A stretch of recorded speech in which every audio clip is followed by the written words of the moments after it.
Is Chile a safe country? Is it worth the visit? But more importantly, once I get there, is it going to be expensive? What is there for me to see? And is it easy to get around? These are some of the questions that we'll attempt to tackle today in this video. My name is Enrique, and I'm coming to you from Kuala Lumpur today to talk about Chile. Right now, I'm on my way to a really cool monument here in Kuala Lumpur called the National Monument. It's gonna take me about 45 minutes to get there, and I figured on our way there, we can talk about Chile and what it was like to travel there for about 3 months. So let's get going, let's get started.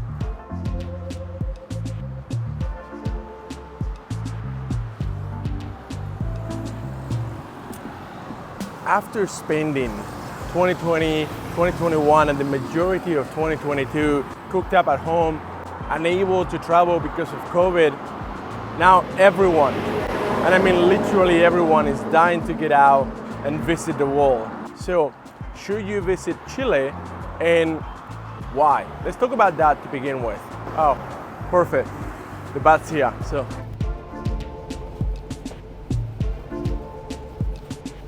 So let's tackle the first and obvious question. Is Chile worth a visit?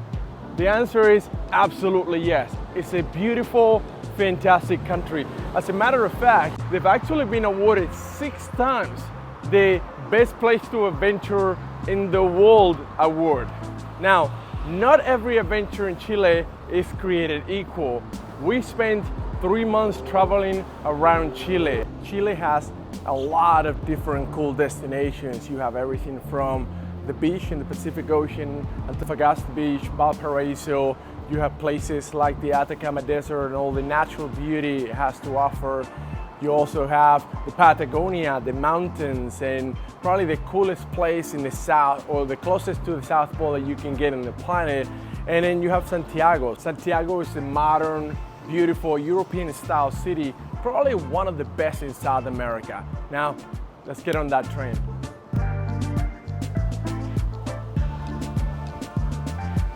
Some destinations like visiting Santiago or exploring the Atacama Desert and all its natural beauty, even going to the beach, those are entry-level attractions. Everyone can enjoy them.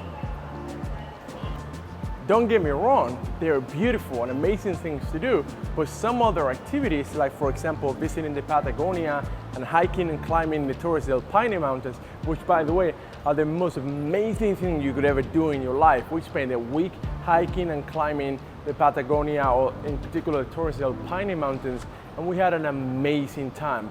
But that is a little bit more advanced. You can, if you want to visit for a day trip, enjoy the Patagonia and the Torres Paine mountains, but if you're attempting to do something a little bit more challenging, like for example, the very famous W Trail, now you at that point need to be an experienced hiker. And if you attempt what we did, which is the Old Trail, 170 kilometers over 7 days, with some of the stages being 20 to 25 kilometers in one day, going up to 3,000 meters, then not only do you have to be an experienced hiker, you need to prepare and probably even train. Okay, so you've decided to travel to Chile. The question now is it a safe place? And the answer is yes. According to the Global Peace Index, which by the way is updated every year, Chile is the 27th safest nation in the world, and is usually considered the safest country in South America. Now, from a personal point of view, I can tell you that after traveling through Chile for 3 months, we felt extremely safe. Traveling through the Patagonia, the Atacama Desert, and the beach, all these very touristy places, I can tell you the Chilean people are extremely friendly, very outgoing, very easy to get along with, and they'll welcome you, and there will never be any issues. Now, one thing to take into consideration is that Chileans speak a very different version of Spanish, and very difficult to understand, even for someone like myself, which is a native Spanish speaker, and I had a really hard time understanding them.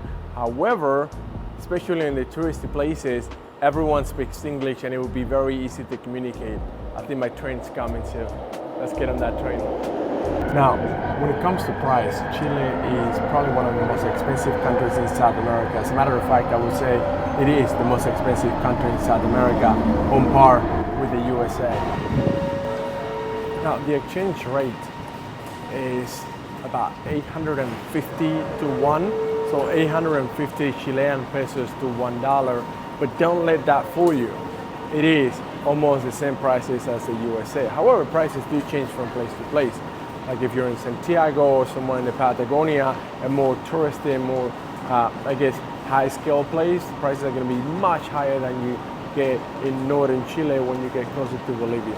To give you an example, traveling to the Atacama Desert, a return ticket for a flight could be $50, but flying to the Patagonia, a return ticket costs you $250. So you can see the difference in price right there.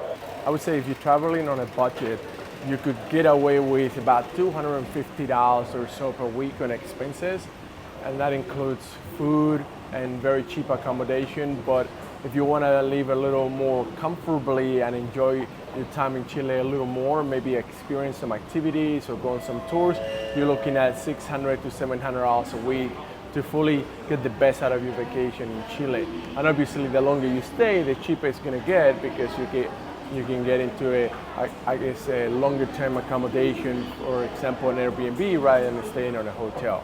Food and transportation tend to be fairly affordable, especially if you stay away from the fancy restaurants. Something that's very convenient as well about Chile in general, but in particular Santiago de Chile, is that cards and digital payments are available unaccepted everywhere. As a matter of fact, before, hold on, I need to get out of the train. As a matter of fact, before I visited Chile, I never used Apple Pay or any type of phone payments, but it was so available and so easy that I decided not to carry cash anywhere, and I just pay with my phone everywhere I went. Okay, so I just got out of the train station, and now I have about a 20-minute walk straight that way and eventually get to the National Monument. But while we walk, we'll continue talking now in particular about transportation. Now, getting around in Chile can be a little challenging at times. Why? Well, Chile is a different country. The way, geographically speaking, it's an extremely long country, about, I would say, 4,200 miles from top to bottom, north to south, but then only about 100 miles wide, which means that traveling from Santiago de Chile, or Chile in general, to Argentina, which is its neighbor to the east, can be extremely simple and rather quick. But getting from one part of Chile to another can be very, very challenging. Usually most tourists use a combination of three things. Flying, which is probably the fastest and quickest way to get around, but obviously the flight's not going to take you to where you want to go, so you're going to have to use then public transportation, whether regular buses or trains, and rental cars and taxis. To give you an example of what I'm talking about, we wanted to rent a car and get around Chile by driving and really get to see the country and see what there was there to experience in a more, I guess, traditional way. But when we Googled the distance between Chile, Santiago de Chile and the Patagonia, it turned out to be over 2,000 miles. So it would have taken us close to 3 days to drive from Santiago de Chile to the Patagonia, and the distance from Santiago de Chile to the Atacama Desert, or San Pedro de Atacama in particular, was going to be 1,500 miles. So I guess driving there was completely out of the question. Let me make sure I don't get run over crossing the street. Perfect. I hope I'm going on the right way. But when we visited the Atacama Desert, we flew into Calama and we rented a car for a whole week, because we wanted to, instead of do the touristy thing and go do different tours, traveling back and forth from San Pedro de Atacama with a tourist tour or a guide, we wanted to do our own thing. So we rented a car, an SUV, for a week. It was $330 for the week, which is very comparable to the prices that you would get in the United States. And we went camping. We camped out under the stars in the desert. Something really cool about the Atacama Desert most people don't know in the Atacama Desert, you see the most stars and you have the clearest sky than anywhere else in the planet. It's a combination of things. Altitude, you're pretty high up, but also because there's no humidity and it's so dry, there are no clouds. So you get to see everything. At night times, just before we went to sleep, we would look up and you can see everything. The Milky Way, the stars, constellations, the kind of stuff you see in the movies, you can actually see that in the Atacama Desert. It's almost impossible to capture that in an image or in a video, especially if you don't have some like really cool professional camera, but your eyes can see it, and it's wow, it's amazing. You should check out those videos. If you're wondering what the best time of the year is to visit Chile, it all depends on what it is you want to accomplish. For example, if you want to do something nature related, whether it's climbing the Patagonia mountains or visiting the Atacama Desert or going to the beach, you definitely want to go between December and March, which is their summertime. Remember, they're on the opposite side of the globe, so they have opposite seasons. So it's going to be the warmest time of the year, and you'll probably be able to enjoy everything a little bit more. The problem with that time of the year, however, is that it's peak season for them, which means there's going to be large crowds, everything is going to be more expensive, accommodation is going to be harder to find. But if you want to avoid the crowds, I would recommend going between April and October, which is the off-season time for them. It's going to be cheaper, everything is going to be more affordable, you're not going to have long lines to get anywhere, you're going to find everything, I guess, more enjoyable if you hate crowds, but it's going to be very, very cold, especially if you go down south to Patagonia, where it's one of the coldest places in the planet. So, depends on what you want, I guess. Now, other few things that are really cool about Chile, in particular, Santiago de Chile, which I would say is a really, really nice, beautiful city, is that it has a very, very unique, almost European vibe. What I mean by that is very relaxed, people are very friendly, very approachable, but also people are out and about all day. So you see people walking everywhere, and because they have parks, beautiful parks everywhere in the city, you see especially young people and families hanging out at the parks, having picnics, just chatting, relaxing, groups of friends enjoying the parks, and it's just a really, really comfortable vibe. As a matter of fact, Danielle and I would often just go for a walk around the city and just pick a random place and sit down and people wash and just enjoy the fresh weather and the beautiful architecture. It's a very cool city. You definitely have to spend time in there. Unfortunately, a lot of the blogs that you see online tell you that you should visit Santiago de Chile for only 24 hours tops and get away from it and go to the Patagonia and go to the Atacama Desert, which, don't get me wrong, those are amazing places, but I think you miss out on what Chile has to offer, or what Chile fully has to offer, if you don't spend at least a full 4 to 5 days in Santiago and get to know that amazing city.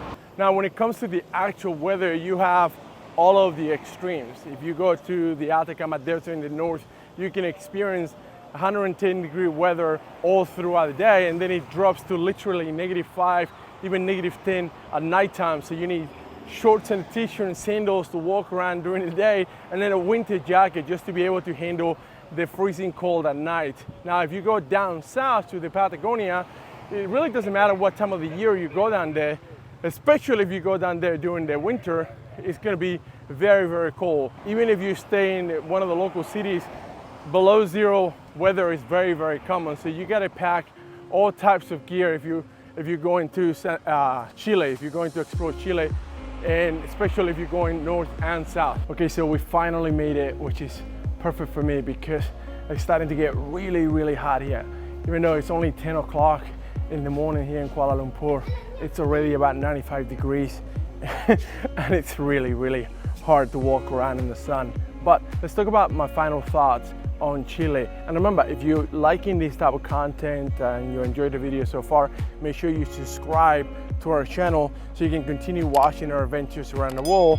And as you can probably tell by now, we are now in Kuala Lumpur and we are going to start releasing videos on Kuala Lumpur. So if you want to know more about that, amazing or this amazing city, also make sure you subscribe to our channel so you get notifications every time we put out a video. But anyways, let's talk about Chile final thoughts. It's definitely a place you have to visit.